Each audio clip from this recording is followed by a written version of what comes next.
सोचने से कहाँ मिलते हैं तमन्नाओं के सर। सोचने से कहाँ मिलते हैं तमन्नाओं के सर, चलना भी पड़ता है मंजिल पाने के लिए।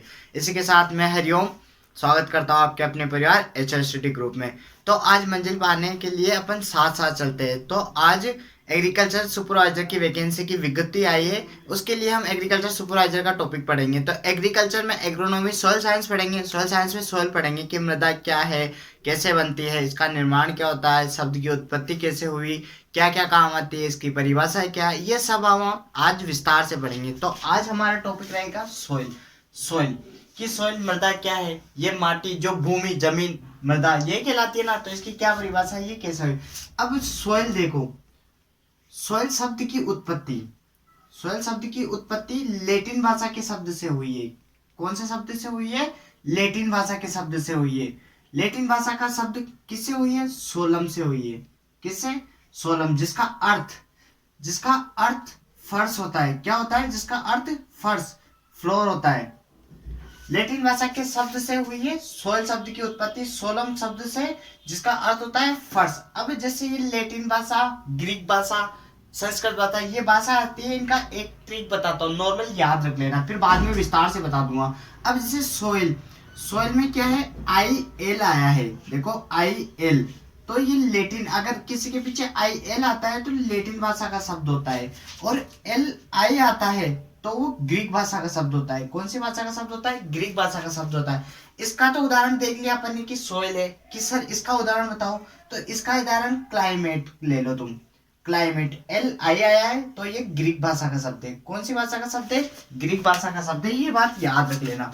अब हो गया, जैसे लेटिन हो गया, ग्रीक हो गया, और लेटिन एग्रीकल्चर है। एग्रीकल्चर, एग्रीकल्चर कौन सी भाषा का शब्द है? तो लेटिन भाषा का शब्द है। क्यों है? तो जिसके पीछे कल्चर लग जाता है वह लेटिन भाषा का शब्द होता है। जिसके पीछे कल्चर लग जाता है वह लेटिन भाषा का शब्द हो जाता है। अब जैसे साइटोलॉजी हो गया, कोशिका विज्ञान, एग्रीकल्चर जिसमें कृषि का अध्ययन करते हैं, और साइटोलॉजी जिसमें कोशिका का अध्ययन करते हैं, जिसके पीछे लॉजी लग जाता है वो ग्रीक भाषा का शब्द होता है। ठीक है, ये कंसेप्ट भी क्लियर कर लेना। कल्चर लगता है लेटिन भाषा का, लॉजी लगता है ग्रीक भाषा का।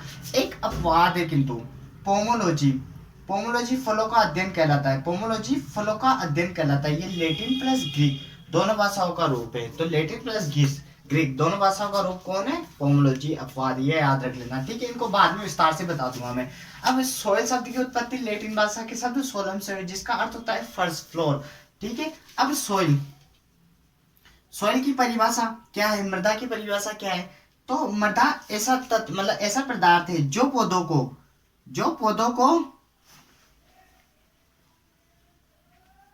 को आधार मतलब बेस, आधार और पोषक तत्व प्रदान करती हो। पोषक तत्व प्रदान करती हो, मृदा कहलाती है। मृदा कहलाती है जो पौधों को आधार व पोषक तत्व प्रदान करती है, मृदा कहलाती है। ठीक है, ये मृदा की परिभाषा आ गई। अब व्हिटनी नाम का एक वैज्ञानिक था, इसके अनुसार इसने अलग परिभाषा दी। क्या है मृदा? तो इसने कहा कि मृदा पोषक तत्वों की धानी है। पोषक तत्व, न्यूट्रिएंट्स, पोषक तत्वों की धानी है। इसने ये परिभाषा दी थी, पोषक तत्वों की धानी है। अब सॉइल की उत्पत्ति पढ़ ली, सॉइल की परिभाषा पढ़ ली, व्हिटनी के अनुसार मृदा पोषक तत्वों की धानी है, ये पढ़ लिया। अब सॉइल का अर्थ क्या होता है? जैसे सोल ऑफ इन्फिनेटिव लाइफ, ये अर्थ होता है इसका। अब मृदा विज्ञान किसे कहते हैं? मृदा विज्ञान किसे कहते हैं? सोइल साइंस किसे कहते हैं? इसकी परिभाषा देख लो।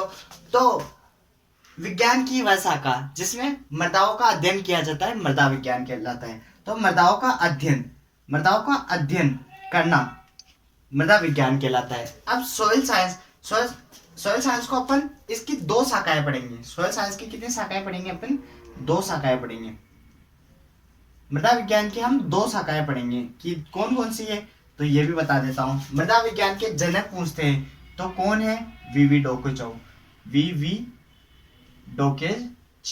मृदा विज्ञान के जनक कौन है? वीवी डोकेचेव। ठीक है, अब सॉइल साइंस की दो ब्रांच पढ़ेंगे अपन, पेडोलॉजी और इडेफोलॉजी। साथ साथ नोट भी करते रहना। इडेफोलॉजी, मृदा विज्ञान की दो शाखा है। अब ये लॉजी शब्द आया है, इसके भी लॉजी है, तो ये ग्रीक भाषा का शब्द है, ये ध्यान रखना आप। ये बातें ना छोटी छोटी नोट करते रहना। लॉजी शब्द आया ग्रीक भाषा का है, कल्चर शब्द आया लेटिन भाषा का है। अब सोइल साइंस की दो ब्रांच है, दो शाखाएं, पेडोलॉजी और इडेफोलॉजी। तो पेडोलॉजी क्या होता है? पेडोलॉजी वो है जो मृदा मृदा की उत्पत्ति, मतलब पेडोलॉजी वह शाखा है, मृदा विज्ञान की वह शाखा है जिसमें मृदा की उत्पत्ति वर्गीकरण का अध्ययन किया जाता है। किसमें? मृदा की उत्पत्ति व वर्गीकरण का अध्ययन किया जाता है। तो क्या कहलाती है? पेडोलॉजी कहलाती है। अब इडेकोलॉजी क्या होती है? तो मृदा विज्ञान की वह शाखा जिसमें मृदा की उत्पत्ति व वर्गीकरण का अध्ययन किया जाता है पादपों या फसलों के संदर्भ में, इडेकोलॉजी कहलाता है। किसके संदर्भ में? तो मृदा उत्पत्ति या वर्गीकरण का अध्ययन किया जाता है, वर्गीकरण का अध्ययन किया जाता है। किनके संदर्भ में है? तो पादपों या फसलों के संदर्भ में, पादलों या फसलों के संदर्भ में, तो इडेफोलॉजी कहलाती है। ठीक है, ये कंसेप्ट क्लियर हो गया। पेडोलॉजी और इडेफोलॉजी, मृदा उत्पत्ति या वर्गीकरण का अध्ययन किया जाता है, पेडोलॉजी कहलाती है।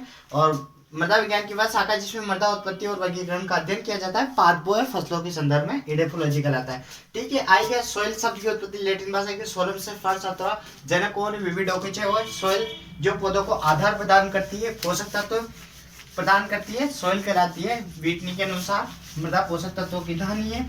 मृदा विज्ञान की वह शाखा जिसके अंतर्गत मृदाओं का अध्ययन किया जाता है, मृदा विज्ञान कहलाती है।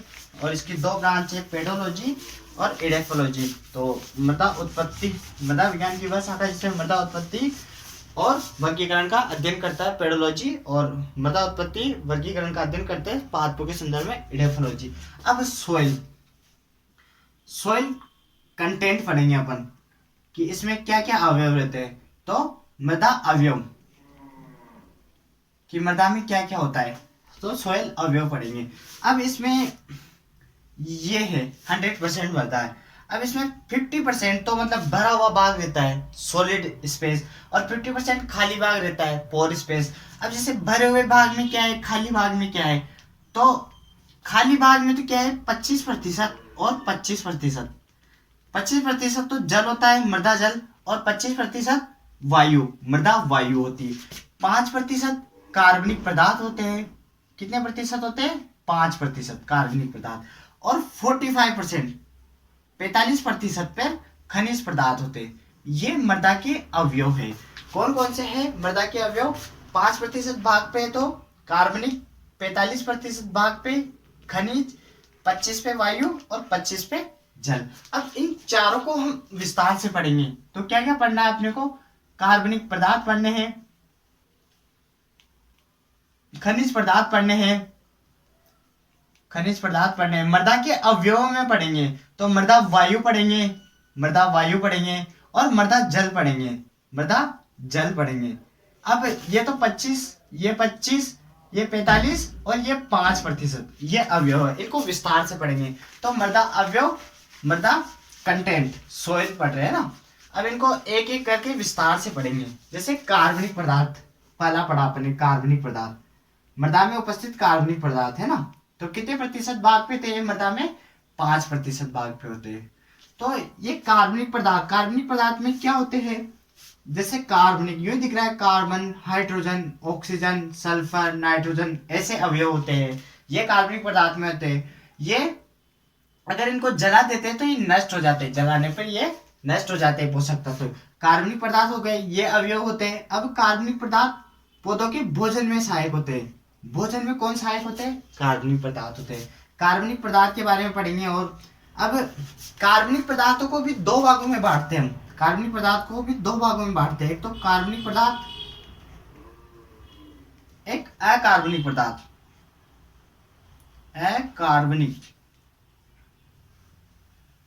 कार्बनिक और अकार्बनिक। अब इनको किस तरह से बांटे? तो ऐसे पदार्थ जिनमें कार्बनिक पदार्थों की मात्रा 20% से अधिक होती है, 20% से अधिक होती है, वो कार्बनिक पदार्थ कहलाते हैं इसकी मात्रा में से। और अकार्बनिक पदार्थ जिसमें 20% से कम मात्रा होती है, अकार्बनिक पदार्थ कहलाती है। ठीक है, ये बात नोट कर लेना, कार्बनिक पदार्थ। अब एक इसमें एक टर्म पढ़ते हैं अपन, बेमलेन गुणांक। अब ये क्या है, किसने दिया, ये क्या होता है? तो बेमलेन नाम के वैज्ञानिक ने दिया। इसका मान होता है 1.724 होता है। ये क्यों आया? तो ये आपको कोई जरूरी नहीं है, पर फिर भी मैं बता देता हूँ। जैसे 58 ग्राम कार्बनिक पदार्थ कितने में थे? 100 ग्राम कार्बन में है, 100 ग्राम कार्बन में है। तो 1 ग्राम कार्बन में कार्बनिक पदार्थ कितने होंगे? तो 100 बटा 58 बराबर 1.724। तो ये मान ऐसे आता है, पर आपको इसका मान याद रख लेना 1.724। ठीक है। बेमलेंग गुणांक क्या काम आता है? तो देखो क्या काम आता है कि जैसे कोई कार्बन देते हैं, कार्बन पदार्थों को कार्बनिक पदार्थ में बदलने के लिए, या कार्बनिक पदार्थों को कार्बन में बदलने के लिए काम आता है। अब कार्बन पदार्थ है, इनको कार्बनिक पदार्थों में बदलने के लिए क्या करेंगे? 1.724 से गुणा कर देंगे, तो कार्बन में उपस्थित कितने कार्बनिक पदार्थ है इसकी मात्रा आ जाएगी। और कार्बनिक पदार्थों में कितना कार्बन उपस्थित है? तो 1.724 से भाग चिन्ह कर देंगे। इधर जाएंगे तो गुणा करेंगे, इधर जाएंगे तो भाग कर देंगे। जैसे इसका एक उदाहरण ले लेते हैं, नॉर्मल उदाहरण ले लेते हैं आपके लिए, कि जैसे कि यदि अपन ने 20% कार्बन को कार्बनिक पदार्थ में बदले, 20% कार्बन को कार्बनिक पदार्थ में बदले, तो आपको क्या करना है? 20 इंटू 1.724 कर देना। जो मान आएगा वो लिख देना। आप कमेंट करके बताएं कि क्या मान आ रहा है। ठीक है। और इधर ले लेते हैं कि 60% कार्बनिक पदार्थों को 60% कार्बनिक पदार्थों को कार्बन में बदलो, तो क्या आ जाएगा? 60 बटा 1.724। जो मान आएगा कमेंट में लिख के बताएं। ठीक है। ये बेमलेंग गुणांक है, इसका ध्यान रख लेना आपको। और कार्बनिक पदार्थ में यही है कि CHOSN इसका अवयव होता है, इनको जलाते हैं फिर नष्ट हो जाते हैं, भोजन के निर्माण में काम आता है। और कार्बनिक और अकार्बनिक दो भागों में बांटते हैं। 20% से अधिक होता है कार्बनिक कहलाते हैं, 20% कम होता है अकार्बनिक कहलाते हैं। बेमलिन गुणांक 1.724, ये याद रख लेना। अब दूसरा अवयव पढ़ेंगे हम इसका।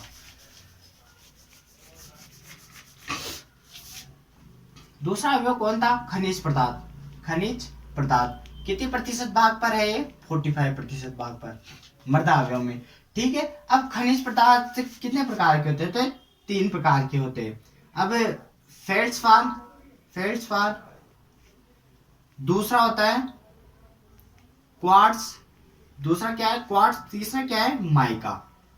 ठीक है। फेल्ड्सपार, क्वार्ट्ज और माइका, ये 48% भाग पे, ये 33% भाग पर, और ये 16% भाग पर। फेल्ड्सपार, अब इसको कैसे याद रखें? तो एक ट्रिक याद रख लेना, फेक मत। ठीक है ना।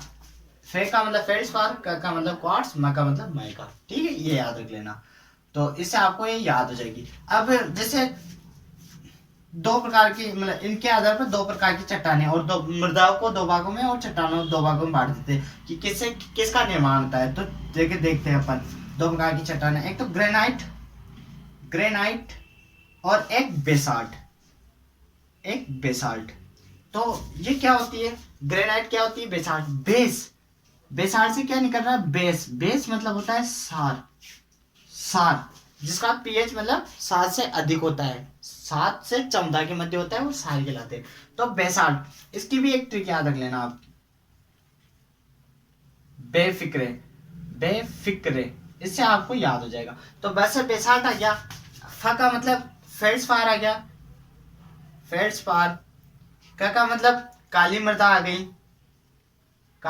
गई। ठीक है। और ये क्या है? बेस मतलब सार ये है।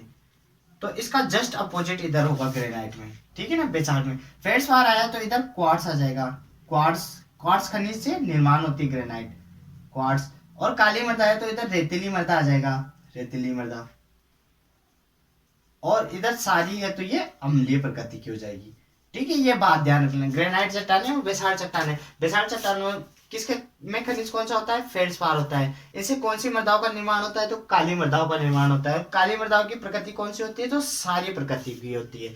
ऐसे ग्रेनाइट का निर्माण कैसे होता है? क्वार्ट्ज खनिज से होता है। अब इससे कौन सी मृदाओं का निर्माण होता है? तो रेतीली मृदाओं का निर्माण होता है। और रेतीली मृदाओं की प्रकृति क्या होती है? तो अम्लीय प्रकृति की होती है। ये बात आपको ध्यान रख लेना। अब दो चीजें नोट लगा के लिखना है, मतलब खनिज में कई बार क्वेश्चन आता है, तो नोट लगा के लिखना आप यहाँ पे कि क्वार्ट्ज होता है, क्वार्ट्ज होता है ये अपक्षय के प्रति, अपक्षय मतलब टूटना, वेदरिंग होता है ना, अपक्षय के प्रति प्रतिरोधी होता है, प्रतिरोधी या कठोर होता है, प्रतिरोधी या कठोर होता है। ये ध्यान रखना। कौन होता है? क्वार्ट्ज। प्रतिरोधी या कठोर होता है। और संवेदनशील कौन होता है? संवेदनशील कौन होता है? तो कैल्साइट, कैल्साइट और ओलिवाइन, ओलिवाइन ये अपक्षय के प्रति संवेदनशील होते हैं, संवेदनशील होते हैं। तो ये दो खनिज है ना, ये अपक्षय के प्रति संवेदनशील होते हैं। जैसे क्वार्ट्ज तो याद रख लेना। अब जैसे इसको कैसे याद रखें? तो जैसे ओ, किसी को बुला रहे अपन, जैसे बुलाते हैं ना ओ। अब ये केल्सा, केल्सा जैसे मेरे दोस्त का नाम कैलाश है तो हम उसको केल्सा कहते हैं, केल्सा कहते हैं। तो ओ केल्सा, आप बहुत संवेदनशील हो, मतलब बहुत संवेदनशील हो। तो ऐसे याद रख लेना कि मेरे दोस्त का नाम है केल्सा, तो ओ केल्सा आप बहुत संवेदनशील हो। तो कौन कौन है? कैल्साइट और ओलिवाइन क्या है? संवेदनशील है। और क्वार्ट्ज अपक्षय के प्रति प्रतिरोधी हो गया। ये खनिज हो गया। दो पढ़ लिया अपन ने, कार्बनिक पढ़ लिया, खनिज पढ़ लिया, मृदा अवयव पढ़ रहे थे हम। फिर अब तीसरा पढ़ेंगे कि मृदा वायु। मृदा वायु कितनी प्रतिशत भाग पर होती है ये? तो 25% भाग पर होती है। ठीक है। अब वायु का कंटेंट हम वायुमंडल में पढ़ते हैं पहले कि वायुमंडल में कैसे है। तो वायुमंडल में नाइट्रोजन कितनी प्रतिशत पर है? तो 78%। ऑक्सीजन कितनी प्रतिशत पर है? तो 21% पे है। तो आर्गन कितनी प्रतिशत पे है? तो 0.93% पे है। तो CO2 कितनी प्रतिशत पे है? तो 0.003% पे है। अब इसको ये एक बार जेट में क्वेश्चन आएगा, 0.003 को पीपीएम में बदलो, पीपीएम, तो ये 300 पीपीएम आएगा। अभी मैं बता दूंगा आपको, ठीक है ना। और 300 पीपीएम को परसेंट में बदलो तो वो 0.003 आ जाएगा। अब जैसे CO2 है, अब CO2 मृदा में 8 से 10% अधिक पाई जाती है, अधिक पाई जाती है। तो वायुमंडल में 0.003% भारी थी। तो मिट्टी में कितनी पाई जाएगी? ये 0.25 से 0.30% ये मृदा में उपस्थित होती है CO2। ठीक है, ये बात याद रखना आप। अब एक और बात याद रखना, आप नोट लगा के लिखना कि सर्दियों में और एक गर्मियों में। अब सर्दियों में क्या होता है? सर्दियों में तापमान कम होता है, ठंड होती है ना, तापमान कम होता है, तो जैविक क्रियाएं कम होगी। जैविक क्रियाएं कम होगी तो CO2 कम निकलेगी। CO2 कम निकलेगी तो सारी प्रकृति की होगी, सारी प्रकृति की होगी। ठीक, सारी प्रकृति मतलब pH अधिक होगा, 7 से अधिक होगा। ठीक है। अब जैसे गर्मियों में तापमान अधिक रहता है तो जैविक क्रियाएं अधिक होगी तो CO2 अधिक निकलेगी, तो अम्लीय प्रकृति बढ़ेगी, अम्लीय प्रकृति बढ़ेगी। ये ध्यान रखना। गर्मियों और सारियों तो pH का मान क्या होगा? कम होगा, 7 से। अब pH क्या है? तो pH हाइड्रोजन आयन की सांद्रता मापने के काम आता है ना, वो यंत्र pH कहलाता है। इसके जैसे 3 मान है, जैसे इधर 14 है, ये 7 है और ये 0। 7 उदासीन माना जाता है, 7 उदासीन माना जाता है। और इधर प्रबल अम्ल है, प्रबल अम्ल है, और उधर प्रबल सार है, 14 प्रबल सार, प्रबल सार। जैसे 7 के इधर जाते हैं तो अम्लीय प्रकृति H+ आयन की सांद्रता बढ़ती जाती है, और 7 से उधर जाते हैं तो OH- आयन की सांद्रता बढ़ती जाती है। जैसे HCl वगैरह ये है, इधर NaOH सोडियम हाइड्रोक्साइड वगैरह ये है। तो इधर आएंगे तो अम्लीय प्रकृति, हाइड्रोजन आयन की सांद्रता मापने का काम आता है। अम्लीय सारी प्रकृति का भी आपने पता लगाते हैं, लिटमस पत्र से भी ज्ञात कर सकते हैं अम्लीय सारी प्रकृति को। तो pH मान हो गया, पुंसांस नामक वैज्ञानिक ने दिया था pH मान। ठीक है। अब सर्दियों गर्मियों का हो गया, ये बात याद रख लेना। मृदा वायु हो गई। अब चौथा पढ़ेंगे हम, मृदा जल पढ़ेंगे। उसके बारे में थोड़ा विस्तार से पढ़ेंगे कि मृदा में जल कैसे उपस्थित रहता है, किन भागों में, और पौधे कौन से भागों से मतलब मृदा में जल को लेते हैं। तो मृदा जल कितने प्रतिशत भाग पर है? तो 25% भाग पर है। अब मृदा जल को हम 3 भागों में बांट देते हैं। जैसे गुरुत्वाकर्षण जल हो गया, एक केशिका जल हो गया, पेपिलरी वाटर। एक तो गुरुत्वाकर्षण जल, एक केशिका जल, और तीसरा आर्द्रताग्राही जल। ठीक है, 3 भागों में बांट दिया। अब गुरुत्वाकर्षण जल, जैसे मैं थोड़ा कुछ लिख देता हूँ, 0 बार माइनस 0.33 बार माइनस, और माइनस 15 बार, माइनस 31 बार, -31 बार और -60 बार। अब मैं आपको समझा दूंगा, ठीक है। जैसे गुरुत्वाकर्षण जल होता है वह 0 बार से -0.33 बार के मध्य होता है, और -0.33 बार से -31 बार तक केशिका जल होता है, और -31 बार से -60 बार तक आर्द्रता ग्राही जल होता है, ठीक है। अब ये क्या होता है, कैसे होता है, तो मैं बताऊं। पौधे कौन सा जल उपलब्ध करते हैं, तो केशिका जल, पेपिलरी वाटर पौधे ग्रहण करते हैं अपने रंध्रों से, जड़ों की रंध्रों से केशिका जल को अवशोषित करते हैं, और अपनी दैनिक जाइलम के थ्रू, जाइलम ऊतक के थ्रू वो पानी ऊपर की ओर चला जाता है। तो फ्लोएम के थ्रू क्या होता है, ऊपर जैसे वाष्पोत्सर्जन में खाना बनता है वो एक एक अंग तक चले जाता है पौधे के भाग, तो जाइलम जल ले जाता है, फ्लोएम भोजन परिवहन करता है। अब गुरुत्वाकर्षण जल होता है, गुरुत्वाकर्षण जल क्या होता है, केशिका जल क्या होता है, ये दोनों जल पौधों को उपलब्ध नहीं होते, ओनली केशिका जल पौधों को उपलब्ध होता है, जो -0.33 बार से -31 बार के मध्य होता है। अब 0 बार क्या है, तो ये संतृप्त अवस्था है, क्या है, संतृप्त अवस्था होती है। तो इसमें क्या होता है, इसमें मृदा में उपस्थित छोटे व बड़े रंध्र दोनों पानी से भरे हुए रहते हैं। तो छोटे व बड़े रंध्र किससे भरे हुए, पानी से भरे हुए, तो यह संतृप्त अवस्था है। इसमें पूर्णतः पानी भरा हुआ रहता है, वायु की छिद्र भी पानी से भरे होते हैं। अब -0.33 बार इसमें क्या होता है, तो इसमें क्या होता है, बड़े रंध्र होते हैं वह वायु से, वह छोटे रंध्र होते हैं वह जल से भरे हुए रहते हैं, किसे, जल से भरे रहते हैं। तो यह पौधे को पानी उपलब्ध कराने की ऊपरी सीमा है, पौधे को पानी उपलब्ध कराने की ऊपरी सीमा है। और ये कब आती है, तो ये सिंचाई के 48 से 72 घंटे हवर, या फिर 2-3 दिन बाद सिंचाई के 2-3 दिन बाद ये अवस्था आती है ना, 0.33 बार वाली संतृप्त अवस्था होगी। अब इसको क्या कहेंगे, तो इसको क्षेत्र समता कहेंगे, क्षेत्र समता वाली अवस्था आती है, जो बड़े रंध्र वायु से, छोटे रंध्र जल से भरे रहते हैं, पौधे को पानी उपलब्ध कराने की ऊपरी सीमा है, और सिंचाई के 2-3 दिन बाद 48 से 72 घंटे बाद आती है। -15 बार क्या होती है, तो ये जल उपलब्ध कराने की, पौधे को जल उपलब्ध कराने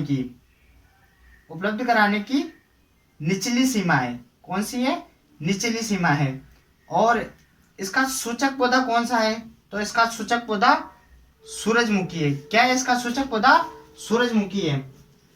इसको क्या कहते हैं, PWP अवस्था कहते हैं, ठीक है। अब ये क्या है, तो ये आर्द्रता ग्राही गुणांक है, -31 बार। और ये क्या है, UWP इस अवस्था में क्या होता है, पौधे की मृत्यु हो जाती है। अब गुरुत्वाकर्षण जल, केशिका जल और आर्द्रता ग्राही जल, दोनों जल पौधे को उपलब्ध नहीं होते, केशिका जल पौधे को उपलब्ध होता है, पौधा ग्रहण करता है अपने रंध्रों से, जल जाइलम के थ्रू ऊपर चले जाता है, फिर वाष्पोत्सर्जन क्रिया होती है, वाष्पोत्सर्जन से खाना बनता है, वो फ्लोएम के थ्रू नीचे आ जाता है। अब ऐसे गुरुत्वाकर्षण जल होता है, ये 0 बार से -0.33 बार। अब इसमें 0 बार संतृप्त अवस्था है, इसमें मृदा में उपस्थित छोटे व बड़े रंध्र दोनों पानी से भरे हुए रहते हैं, तो पौधे इसको ग्रहण नहीं करते, ठीक। फिर क्षेत्र क्षमता आती है -0.33 बार की। अब इसमें बड़े रंध्र वायु से, छोटे रंध्र जल से भरे रहते हैं, और जल उपलब्ध कराने की ऊपरी सीमा है, और ये सिंचाई के 2-3 दिन बाद 48 से 72 घंटे बाद आती है। फिर ये -15 बार, इसमें क्या होता है, PWP अवस्था है, तो इसमें जल उपलब्ध कराने की निचली सीमा है, और इसका सूचक पौधा कौन है, तो सूरजमुखी, सनफ्लावर है। अब -31 बार, ये आर्द्रता ग्राही गुणांक है, कौन है, तो -31 बार। अब -60 बार, ये क्या है, तो UWP अवस्था है, इसमें पौधे पूर्णतः मृत्यु हो जाती है, अब अपन ने मृदा अवयव सारे पढ़ लिए, कार्बनिक पदार्थ पढ़ा 5% था, खनिज पदार्थ पढ़ा 45% था, मृदा वायु पढ़ी 25 थी, और मृदा जल 25। अब ये हमने क्या पढ़ा कि इसमें क्या क्या अवयव थे। अब मैं एक नॉर्मल छोटा सा टॉपिक बता देता हूँ कि क्या क्या, जैसे मृदा प्रोफाइल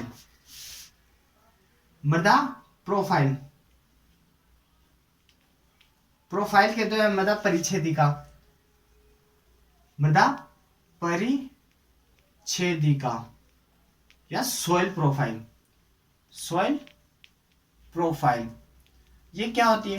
जैसे मृदा रहती है, एक इंसान रहती है, इंसान की प्रोफाइल क्या होती है कि उसका बायोडाटा, उसकी चीजें बता देती है कि उसमें क्या है क्या नहीं है। तो ऐसे मृदा की परिच्छेदिका, मृदा प्रोफाइल देखते हैं तो ये क्या है? जैसे मृदा को अपन खड़ी कटान में काटते हैं, क्षैतिज मतलब खड़ी कटान में काटते हैं, उनमें जब होरिजन दिखते हैं, वो संस्तर दिखते हैं, उन्हीं को मृदा परिच्छेदिका कहते हैं। जब मृदा को खड़ी कटान में काटा जाता है तो उसमें दिखने वाले संस्तरों का अध्ययन ये मृदा परिच्छेदिका कहलाती है। अब कौन कौन से संस्तर दिखते हैं तो ये बताते हैं। जैसे ये पहला है तो ओ होरिजन हो गया या ओ संस्तर हो गया, ओ होरिजन तो ओ संस्तर कह दो, ठीक है। अब ये क्या होता है? तो ये कार्बनिक मृदाओं का सबसे ऊपरी संस्तर है, कार्बनिक मृदाओं का सबसे ऊपरी संस्तर है। तो अकार्बनिक मृदाओं का सबसे ऊपरी संस्तर कौन है? तो ए संस्तर है, ठीक है। जैसे ओ हो गया, ए संस्तर हो गया, फिर A2 या ई संस्तर हो गया, फिर आता है बी संस्तर, फिर आता है सी संस्तर या होरिजन के दो, और ये नीचे आर संस्तर होता है। जे बेड रॉक्स मतलब चट्टाने पाई जाती है, बड़ी बड़ी चट्टानों का संस्तर होता है, नीचे निचला। अपने को तो मेनली ऊपर ऊपर का पढ़ना है। ओ होरिजन कार्बनिक मृदाओं का पहला संस्तर हो गया। गुस्सर भूरे कलर का होती है ना, जो हुमस, ह्यूमिफिकेशन क्रिया के थ्रू हुमस बनती है, वो वाला संस्तर ओ होरिजन मतलब कार्बनिक संस्तर हो गया। अब ये जंगल की मृदाओं में पाया जाता है, कार्बनिक पदार्थों की मात्रा अधिक होती है ओ होरिजन की, है ना। और अब अकार्बनिक मृदाओं में कौन सा संस्तर, ऊपरी संस्तर कौन आता है? तो ए संस्तर अकार्बनिक मृदाओं का सबसे ऊपरी संस्तर है। अब A2 संस्तर, ई संस्तर, ये क्या होता है? इसमें सबसे ज्यादा निक्षालन होता है, सबसे ज्यादा निक्षालन मतलब लीचिंग होती है। निक्षालन किसमें होता है? सबसे ज्यादा इसमें होता है, A2 या ई संस्तर। ये नहीं आए तो ए संस्तर मान सकते हैं, ठीक है। अब इसको एक शब्द याद रखना, इलुविएशन। इलुविएशन मतलब निक्षालन संस्तर कौन है? तो A2 ई संस्तर, ये नहीं आए तो ए मान सकते हैं। अब यहाँ से निक्षालित होते हैं तो कहाँ पे जाएंगे? तो बी संस्तर। बी संस्तर को संग्रहण, संग्रहण मतलब यहाँ तो वॉश आउट हो रहे हैं या वॉश इन हो रहे हैं, संग्रहण स्तर। यहाँ इलुविएशन है तो एक टर्म ये याद रखना, आइलुविएशन। आइलुविएशन मतलब यहाँ से निक्षालन हो रहा है तो यहाँ संग्रहण होता है। अब इस शब्दों में कंफ्यूज मत होना, ये याद रखना एबीसीडी में सबसे पहले कौन आता है? ई आता है, बाद में कौन आता है? आई आता है, तो ऐसे याद रख लेना। फिर सी संस्तर है, फिर आर संस्तर, चट्टाने पाई जाती है, ये सी संस्तर है। अब 2-3 टर्म है जो नोट लगा के लिख लो, नोट लगा के 2-3 टर्मों को लिख दो। जैसे सोलम, सोलम किसे कहते हैं? तो सोलम ए प्लस बी संस्तर को सोलम कहते हैं, या फिर ए प्लस बी प्लस A2 या ई के दो, इसको भी सोलम कहते हैं। अब रिगोलित किसे कहते हैं? रिगोलित, तो रिगोलित कैसे कहते हैं? ए प्लस बी प्लस सी, इन तीनों संस्तर को मिला के रिगोलित कहते हैं। ये ICR में क्वेश्चन आया है, ये मृदा प्रोफाइल, मृदा परिच्छेदिका पहली।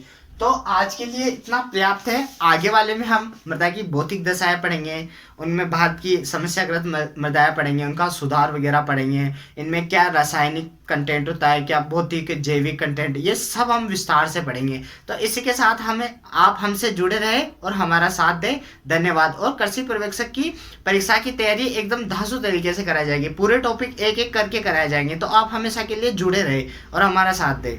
धन्यवाद।